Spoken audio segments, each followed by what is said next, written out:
ଗୋପୁ ବାବା ଆଜି କ'ଣ ହେଇଛି କୁହ ତ ଅନ୍ନ ହେଇଛନ୍ତି ହେଉଛି ଗୋଟା ମୁଗ ଭାଜିକି ଆରେ ସାରୁ ଓଉ ଆଉ ସୋରିଷ ବଟା ଦେଇକିରି ଗୋଟେ ବଢ଼ିଆ କରିଛି ଏଇଟା ଆମ ଗାଁରେ ମୋ ଜେଜେମା କରୁଥିଲା ସେଟାକୁ ଆଜି ମୁଁ ବନେଇଛି ଏଇଟା ତ ସାରୁ ପିଠଉ ଦିଆ ଭଜା ଇଏ ବନ୍ଧାକୋବି ଟମାଟୋ ସବୁ ଦେଇକି କରିଛି ଇଏ ଗୋଟେ ସ୍ପେଶିଆଲ ଆଇଟମ୍ କରିଛି ବୁଝିଲ ଏ ଯେଉଁ ଗଙ୍ଗଶିଉଳି ଫୁଲ ତାଟିଆ ବସା ଗଙ୍ଗଶିଉଳି ଫୁଲରେ ସବୁ ପକେଇକିରି ଚକଟା ଚକଟି କରିକି ବସିଛି ଟିକେ ପିତୁରିଆ ଲାଗିବ କିନ୍ତୁ ବହୁତ ଭଲ ଲାଗିବ ଆର ଔଷଧୀୟ ଗୁଣ ବହୁତ ଭଲ ଅଛି ତ ମୁଁ ଟିକେ ପିତା ଲାଗେ ଟିକେ ଚାଖି କହିଲ କେମିତି ଲାଗୁଛି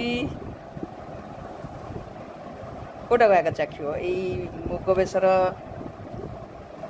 ଖଟା ଲାଗୁଥିବ ବହୁତ ପକାଉଛି ଭଲ ଲାଗୁଛି ଏଇଟା ଟିକେ ପିତୁରିଆ ଲାଗୁଥିବ ଦେଖ ତ କିନ୍ତୁ ଆର ଔଷଧୀୟ ଗୁଣ ବହୁତ ଅଛି